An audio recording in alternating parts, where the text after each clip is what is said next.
name is Nichelle and I'm going to speak with you about antibiotic resistance. Medication has been around for centuries in one form or another, whether it was the bark of the tree, ground herbs, or modern antibiotics. It saved the lives of many, including me and probably you.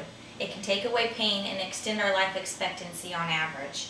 Alexander Fleming probably had a surprise when he discovered that the yellow-green mold stunted bacteria, but the real surprise came when university scholars turned that mold into the powerful punch we know as penicillin. Medication resistance is a growing problem since it was first discovered in the 1940s. Having an understanding of the importance of each person's role in containing antibiotic resistance will help us to follow regimens that are given to us by our doctor when we are prescribed an antibiotic. I'm discussing this issue because I am part of the pharmaceutical world and can see both sides of the spectrum. One side is the prescribers who are over-prescribing or just prescribing medications because patients expect them. And the other side is the patients who feel like they're getting better and don't take the medication as the regimen or the dosing schedule is prescribed. A broad definition of antibiotic resistance is that when an antibiotic is introduced to fight off the bacteria do not respond as they normally would. You may have thought previously to this speech that that only occurred in hospitals or was a rare occurrence. In the next few minutes, I will discuss reasons why resistance occurs, some resistant strains that are on the rise, and how we as the patient can help to prevent this. First, we will look at bacteria as a whole and how they play a role in antibiotic resistance. The first way is that they can swap their genes. This is called plasmid transfer. There's an Enterococci and a Staph aureus bacteria that can both perform this. It's done through a sexual pheromone that bacteria have. The second type is an organelle type intercourse where bacteria can make a crossbreed and give one resistant type like cell wall change to another bacteria that normally wouldn't be able to acquire that themselves. Good bacteria can be killed along with the bad bacteria if you have inappropriate use of antibiotics. When you put them into your body, they kill off everything, and we need good flora to survive. One way that you can help change that is by eating yogurt or taking lactobacillus, and it helps the good flora to grow back. Next, we will discuss the reasons why resistance occurs.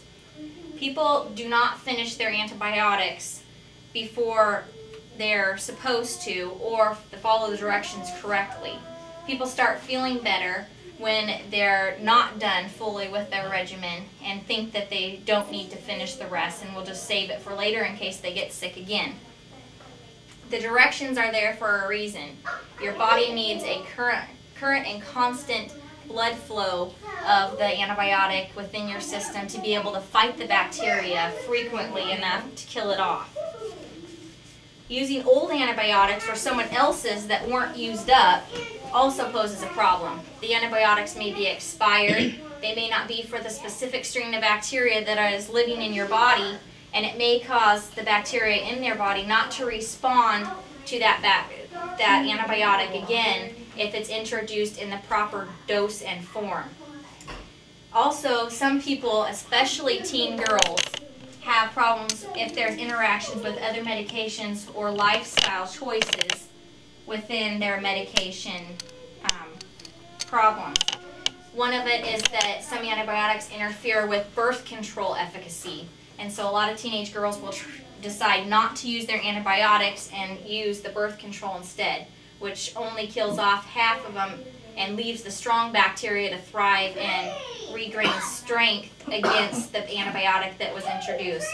Another problem is that some antibiotics cause sun sensitivity and sensitivity to vitamins or minerals, and that causes them not to take it because they may want to go tanning or they have certain diet pills or something that they're taking.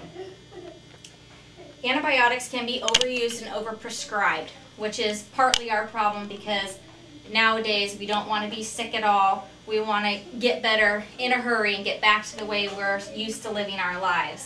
So doctors have a problem with giving us what we expect out of them within the 15 minutes that they get to see us, and sometimes we can get over it without it. Finally, we will learn about some steps we can take to help antibiotic resistance. Discuss your medication with your doctor as well as with your pharmacist. Make sure you understand everything correctly, including the way it's supposed to be dosed, what can happen, and what you need to be happening. As parents, we need to realize that sometimes our children can get over their colds without antibiotics. Throw out unused portions. Only use what is prescribed for you. Find a way to help yourself remember. Get a pill case, set it by your purse or makeup, do whatever it takes. And limit contact with patients who are immunosuppressed, those who have just been out of the hospital, the elderly, or newborns. Hopefully you now understand the importance of keeping the current resistance problems at their current levels, or better yet, decreasing the levels altogether. Careful treatment of simple infections may help resistance in more serious occurrences. Working our way through all available antibiotics is only going to cause all of us harm as a group. We have a tendency to take things for granted or nonchalantly use what is available to us without our consequences. So in conclusion, I would like for you to carefully think about what you can do on your next doctor visit when you're prescribed an antibiotic, whether or not you really need it, or how you can follow the directions carefully enough that you won't cause the antibiotic to provide a bacterial resistance.